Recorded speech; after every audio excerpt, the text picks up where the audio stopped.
그 다음에 미국 SEC 규칙하는 적어도 기후변화와 관련된 정보의 경우에는 미국의 상장회사들은 이제 공시했으면 좋겠다라는 취지의 현재 드래프트로 나와 있는 상황입니다. 근데 이런 법들이 한국 회사들 입장에서는 과거에는 그냥 그런 게 있나 보다. 우리 한국 회사들은 한국에서 만들어진 법만 지키면 되겠지라는 생각을 했는데 아까 제가 말씀드린 것처럼 우리 회사 입장에서의 글로벌 고객사라든지 갑의 위치에 있는 많은 엔터티들이 저런 법령의 근거에서 규범의 근거에서 이제 한국 회사한테 요구하는 거죠. 지키라고. 예를 들면 공급망 식사법 같은 경우는 제 실제 했던 케이스 중에 하나가 독일에 있는 자동차 제조회사인데 한국에 있는 부품 제조사한테 또는 한국에 있는 화학 제품 제조사한테 레터를 보내는 거죠. 과거에는 프라이스와 퀄리티 중심으로 우리가 거래관계를 이어갔다면 이제는 그건 너무 당연하고 이제는 우리가 리스크 프리한 기업과 거래하고 싶다. 공급망을 가져갈 테니까 내년부터는 우리 협력사가 되기 위한 코드 오브 컨덕을 잘 읽어보고 지키겠다는 사인을 해라. 그 다음에 매년 체크리스트를 보낼 테니까 문제가 없다라는 취지로 체크리스트를 보내라. 그리고 거기서 우리가 문제가 발견되면 유일촌을 고용해가지고 현장 실사할 거야. 응할 수 있겠니? 이런 식의 레터들이 이제 유럽에서 오고 있는 상황인 거죠. 그러면 그 한국에 있는 회사는 무시 못하겠죠. 왜냐면 갑의 요구니까 그걸 이행하지 못하면 내년부터 물건 못 파는 거잖아요. 이런 요구들이 이제 2층에 있는 규범의 근거에서 지금 많이 이루어지고 있다는 말씀을 드리고 3층에 있는 이제 규범은 더 어떻게 보면 재밌고 어려울 수 있습니다. 법도 아닌 거죠. 어떻게 얘기하면 여러분들이 경성 규범이라는 말과 연성 규범, 그러니까 하드 로와 소프트 로라는 규범이 있을 텐데 소프트 로는 말 그대로 법이 소프트하다는 게 말이 안 되잖아요. 그러니까 법이 아닌 거예요. 아닌 건데 ESG 생태계에 대해서는 그러니까 기업들한테 영향을 미치는 규범으로서 자리 잡고 있는 거죠. 대표적으로 아주 딱 맞는 비유는 아니지만 예를 들자면 애플이 얘기하고 있는 것처럼 우리 협력사가 되기 위해서는 이제는 아리백을 하지 않는 기업과는 우리 거래하지 않겠다라고 합니다. 그런데 그 얘기를 들은 한국에 있는 회사가 답변합니다. 아니 애플님 너무 서로 좋은 관계 좋은데 우리 왜 근데 우리가 아리백을 해야 되는 법적인 근거가 있나요? 뭐 한국 법적 근거가 있나요? 미국 법적 근거가 있나요? 라고 질문하면 애플이 뭐라고 답을 할까요? 법적 근거 없다라고 하겠죠. 웃으면서. 하지만 그것이 우리가 가고 싶은 방향이다라고 얘기하겠죠. 무슨 얘기냐면 3층에 있는 수많은 저 연성규범들은 사실은 법은 아니지만 글로벌리 바람직하다는 어떤 레코멘데이션, 어떤 그런 방향성이 지금 모아져서 규범 형식으로 이제 들어와 오고 있는 상황이다라고 말씀드릴 수 있겠습니다. 좀 히스토리를 간단히 말씀드려보면 다만 저런 연성규범들이 다 족보가 있습니다. 무슨 얘기냐면 UN 가이딩 프린시플, 뭐 OECD 가이드라인처럼 저 어떤 국제적인 어떤 연합이나 그런 기관에서 글로벌리 정말 좋은 기업들은 이랬으면 좋겠어 라는 레코멘데이션이 계속 만들어지고 있거든요. 그래서 그런 면에서 이제 저런 것들이 쭉 만들어져서 좀 최근에 뭐 공시기 수준이라든지 평가 기준까지 쭉 만들어지고 있다는 점까지 말씀을 드리고요. 그래서 정리하자면 이제 한국에 있는 기업들 입장에서는 회사에서 신경 써야 되는 ESG 리스크 또는 ESG 규범을 정리할 때 이런 그 1층, 2층, 3층의 규범으로 이렇게 체계화되고 있다는 것도 인식을 하고 그에 기초해서 리스크를 식별하고 대응하는 것들이 필요하다라는 점 말씀을 드리고요. 이제 마지막으로 한 가지만 말씀드리고 마무리드리고 싶은데 요 장표는 결국은 1층에 있는 그러면 그 준법, 규범, 그 다음에 전통적인 준법 리스크, 그리고 2, 3층을 나오는 ESG 리스크가 어떻게 다른 것이냐를 제가 표를 좀 정리해 본 겁니다. 그래서 범위, 성격, 식별 방법, 도구, 뭐 사실 변호사스러운 정리인데 참고는 되실 것 같아서 정리했고요. 마지막으로 이제 요 판결의 제가 시사점이랄까요? 방향성만 좀 말씀드리고 마무리 짓겠습니다. 뭐 경영대 교수님들이니까 관심도 있으실 것 같아요. 일단은 전통적 준법 리스크가 실패했을 때는 뭐 행정 책임, 형사 책임, 민사 책임, 평판 피해가 있고 ESG 리스크가 실패했을 경우에는 저런 사적 제재가 더해질 수 있다는 부분도 이해하실 거고요. 최근에 꽤 의미 있는 판결들이 나왔습니다. 아마 학계에서도 많이 보셨을 텐데 이 판례는 뭐냐면 대우건설 판결 등이 있는데 그 공정거래법을 위반한 케이스입니다. 핵심은 케이스인데 사례를 들어볼까요? 저 대우건설의 영업 담당 이사분이 다른 건설사와 같이 이제 담합을 한 거예요. 가격 담합을 한 거고 이렇게 가격 담합을 하면 어떤 일이 벌어지냐면 공정위에 신고가 들어가고 공정위가 조사한 다음에 대우건설은 아마 회사에 대한 책임으로 그러니까 매출액에 연동해서 과징금 500억 이렇게 받을 거고요. 그 다음에 회사도 벌금형으로 형사처벌 1억 이렇게 나올 겁니다. 나올 거고 이 불법 행위를 했던 영업 담당 이사분은 공정거래법 위반으로 형사처벌해서 징역형 또는 벌금형을 받게 됩니다. 여기까지는 뭐 당연한 것 같아요. 자기가 잘못했으니까. 그런데 이 판례는 뭐냐면 이 대우건설 주주들 입장에서 보니까 화가 나는 거예요. 이런 그 법을 위반하는 사람들이 계속 반복되니까 아니 회사가 상장회사고 근본이 있는 회사일 텐데 왜 자꾸 이런 문제가 생기지? 그래서 타겟팅을 한 거죠.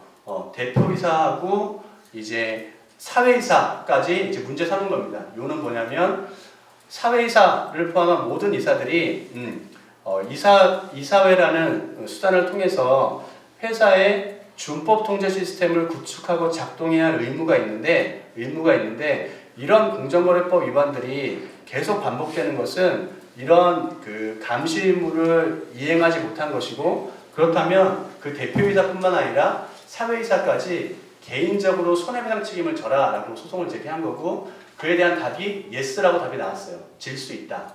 나왔고 그래서 근데 이제 여기까지가 이제 나온 판례인데 이제 마지막으로 제가 지적드리고 싶은 말씀은 이 판례의 논의 맥락은 아까 제가 말씀드렸던 1층에 있는 규범이 실패했을 때 이렇게 될 수 있다는 것인데 저는 조심스럽지만 이제 ESG 논의가 활발하게 되면 2층, 3층에 있는 리스크까지 회사의 중대한 리스크로 발현되면서 그 리스크가 만약에 실패했을 때는 향후에는 그 리스크 실패를 관리하지 못한 사회이사를 포함한 많은 이사님들을 포함해가지고 요 개인적인 책임을 묻는 소송도 아마 진행될 수 있겠다는 생각을 해봅니다. 네, 그런 부분까지 같이 말씀을 드리고 제 토론 마치도록 네, 감사합니다.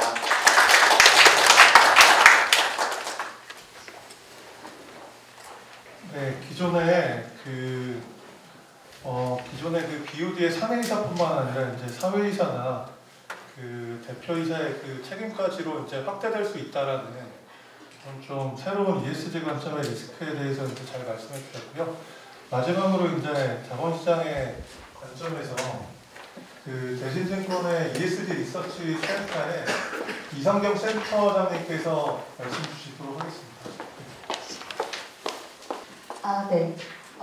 네, 사실 엄밀히 말하면은 대신경제연구소인데요. 100% 대신증권 들고 있으니까 연결하는 대신증권입니다. 네.